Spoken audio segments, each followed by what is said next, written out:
എല്ലാവർക്കും നമസ്കാരം. ഇന്ന് ഞാനിവിടെ ഉണ്ടാക്കാൻ പോകുന്നത് മലയാളികളുടെയൊക്കെ ജീവനും വികാരവും ഒക്കെയായ ബീഫും കൊണ്ടൊരു റെസിപ്പിയാണ്. ഒരു തനി നാടൻ സ്റ്റൈൽ ഉണ്ടാക്കുന്ന ഒരു ബീഫ് ഡ്രൈ ഫ്രൈ. സാധാരണ റെസ്റ്റോറൻറ്റ്സിലൊക്കെ കിട്ടുന്നതിനേക്കാളും വ്യത്യസ്തമായിട്ടുള്ളൊരു മസാലയൊക്കെ ഇട്ടുള്ള ഒരു ഡ്രൈ ഫ്രൈ ആയത്. അപ്പോൾ എല്ലാവർക്കും ഇഷ്ടപ്പെടുമെന്ന് കരുതുന്നു. നമുക്ക് തുടങ്ങാം. Welcome to George kitchen.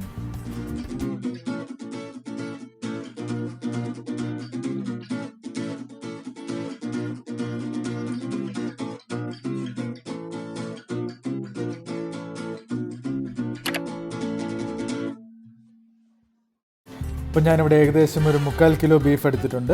നമ്മളിതിനൊന്ന് marinate ചെയ്തെടുത്ത് ഈ വലിയ ചങ്ക്സ് ആയിട്ട് തന്നെ വേവിച്ചെടുക്കണം. ഒരു 80% നമ്മൾ കുക്കറിൽ വേവിച്ചെടുക്കണം. ഇങ്ങനെ വേവിച്ചെടുത്ത ഇറച്ചിയാണ് നമ്മൾ പിന്നീട് നീളത്തിലരിഞ്ഞ് ഡീപ്പ് ഫ്രൈ ചെയ്തെടുക്കുന്നത്. അപ്പോൾ നമുക്ക് മാരിനേഷൻ സ്റ്റാർട്ട് ചെയ്യാം.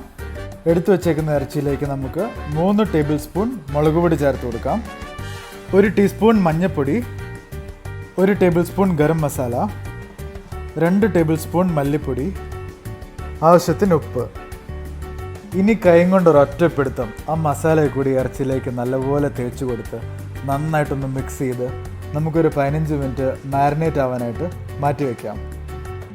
ഇനി ഒരു കുക്കർ എടുത്ത് അതിനകത്തേക്ക് ഇറച്ചി കഷ്ണങ്ങൾ ഇട്ട് കൊടുത്ത് ഒരിച്ചിരി വെള്ളം, അടി പിടിക്കാണ്ടിരിക്കാൻ വേണ്ടി മാത്രം ഒരിച്ചിരി വെള്ളം ചേർത്ത് അടച്ചു വെച്ച് സ്റ്റൗ കത്തിച്ച് ഒരു 3 വിസിൽ നമുക്ക് അടുപ്പിക്കാം. ഏകദേശം ഒരു 3 വിസിൽ അടിക്കുമ്പോഴത്തേനും ഇറച്ചി ഒരു 80% വെന്തിട്ടുണ്ടാവും. ഇനി നമുക്കൊരു ഫ്രൈയിങ് ബാറ്റർ റെഡിയാക്കണം.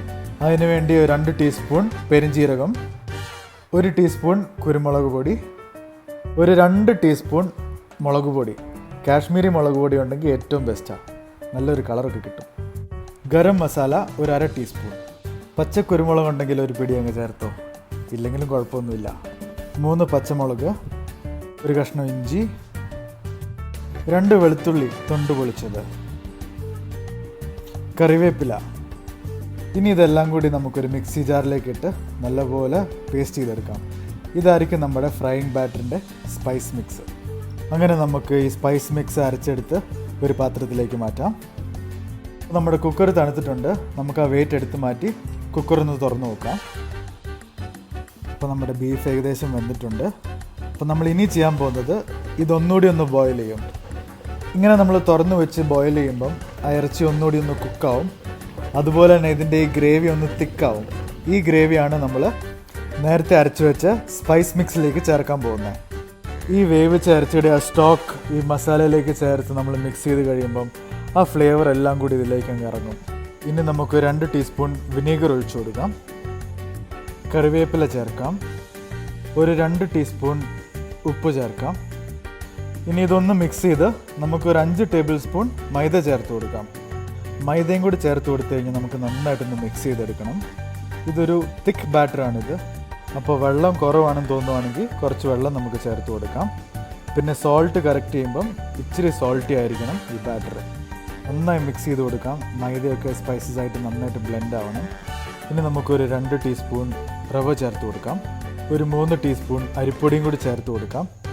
ഇനി ഒരു ഫൈനൽ മിക്സും കൂടി അങ്ങോട്ട് മിക്സ് ചെയ്യാൽ നമ്മുടെ ഈ ഫ്രൈയിങ് സ്പൈസി ബാറ്റർ റെഡി. ഇനി ഈ വേവിച്ച് വെച്ചേക്കുന്ന ബീഫ് നമുക്കൊരു പാത്രത്തിലേക്ക് മാറ്റി വയ്ക്കാം. ഒരു 10 മിനിറ്റ് തണുത്ത് കഴിയുമ്പോഴത്തേക്കും നമുക്ക് കട്ട് ചെയ്ത് തുടങ്ങാം. അപ്പോൾ ഇത് തണുത്തിട്ടുണ്ട്. നമുക്ക് മെല്ലെ കട്ട് ചെയ്ത് തുടങ്ങാം. ഇറച്ചി നല്ല രീതിയിൽ വെന്തിട്ടുണ്ട്. അപ്പോൾ ഞാൻ കട്ട് ചെയ്യുവാണ്. സാധാരണ ഈ ഒരു റെസിപ്പിക്ക് നമ്മളൊരു ഫിംഗർ ചിപ്സ് പോലെയാണ് കട്ട് ചെയ്യുന്നത്. സാധാരണ നമ്മൾ അധികം വേവിച്ച് കഴിഞ്ഞാൽ പൊടിഞ്ഞു പോവും. അതുകൊണ്ട് ഒരു 3 വിസിൽ അടുപ്പിച്ച് ബാക്കിയുള്ള വെള്ളം ഇച്ചിരി വറ്റിച്ചെടുത്ത് കഴിഞ്ഞാൽ കറക്റ്റ് വേവായിരിക്കും. അങ്ങനെ കട്ടിങ് പരിപാടി കഴിഞ്ഞു. ഇനി ഒരു ബൗൾ എടുത്ത് അതിനകത്തേക്ക് നമ്മൾ കട്ട് ചെയ്ത് വെച്ചേക്കുന്ന ബീഫ് ചേർത്ത് കൊടുക്കാം. ഈ ബീഫിലേക്ക് നമ്മുടെ സ്പൈസി ബാറ്റർ ചേർത്ത് കൊടുക്കാം.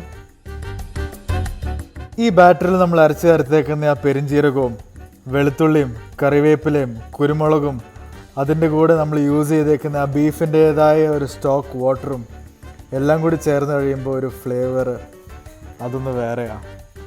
ഇനി നമുക്കിത് മെല്ലെ ഒന്ന് മിക്സ് ചെയ്ത് കൊടുക്കാം. പൊടിയാണ്ട് പ്രത്യേകം ശ്രദ്ധിക്കണം. ഈ ബാറ്റർ ഇറച്ചിയുടെ എല്ലാ ഭാഗത്തും നല്ല രീതിയിൽ കോട്ടാവുന്ന പോലെ മിക്സ് ചെയ്യാം. മിക്സ് ചെയ്ത് നമ്മളൊരു 10 മിനിറ്റ് ഇതൊന്ന് മാറ്റി വയ്ക്കാം.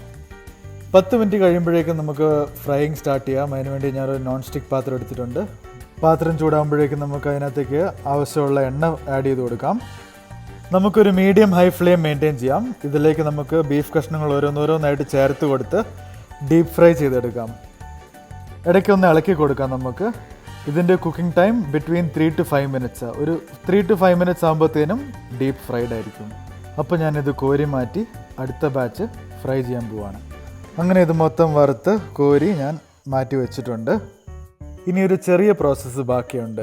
നമുക്ക് ആ സ്റ്റൗ ഒന്നുകൂടി കത്തിച്ചൊരു നോൺ സ്റ്റിക്ക് പാൻ എടുത്ത് വെച്ച് അതിലേക്ക് നേരത്തെ വറുത്ത് കോരി വെച്ച് അതേ എണ്ണ ചേർത്ത് കൊടുത്ത് ഈ എണ്ണയിലേക്ക് ബാക്കി വന്ന മസാലയിൽ പുരട്ടിയെടുത്ത വെളുത്തുള്ളിയും കറിവേപ്പിലയും കൂടി ചേർത്ത് കൊടുത്ത് നല്ലപോലെ ഒന്ന് മിക്സ് ചെയ്യാം. ഇനി ഇതിലേക്ക് ഒരു 2 ടീസ്പൂൺ കുരുമുളക് പൊടിയും കൂടി ചേർത്ത് കൊടുത്ത് ഒന്നുകൂടി മിക്സ് ചെയ്ത് നേരത്തെ നമ്മൾ വറുത്ത് വെച്ചേക്കുന്ന ബീഫ് ഇതിലേക്ക് ചേർത്ത് കൊടുക്കാം. ഇനി അടി കിടക്കുന്ന വെളുത്തുള്ളിയും കറിവേപ്പിലയും മുകളിലേക്കൊന്ന് ടോസ് ചെയ്ത് പുരട്ടി വെച്ച് കഴിഞ്ഞാൽ നമ്മുടെ ബീഫ് ഫ്രൈ റെഡി. ഇനി വൈകിക്കുന്നില്ല, ഒരു പാത്രത്തിലേക്ക് ഇതങ്ങ് സെർവ് ചെയ്യാം. എല്ലാവരും തീർച്ചയായും ഈ റെസിപ്പി ട്രൈ ചെയ്യണം. ഇച്ചിരി ടൈം എടുക്കും, എന്നാലും റിസൾട്ട് അടിപൊളിയായിരിക്കും. എല്ലാവരും ലൈക്ക് ചെയ്യുക, ഈ റെസിപ്പി ഷെയർ ചെയ്യുക, എൻ്റെ ഈ ചാനൽ സബ്സ്ക്രൈബ് ചെയ്യുക. Thank you so much. This is George's kitchen.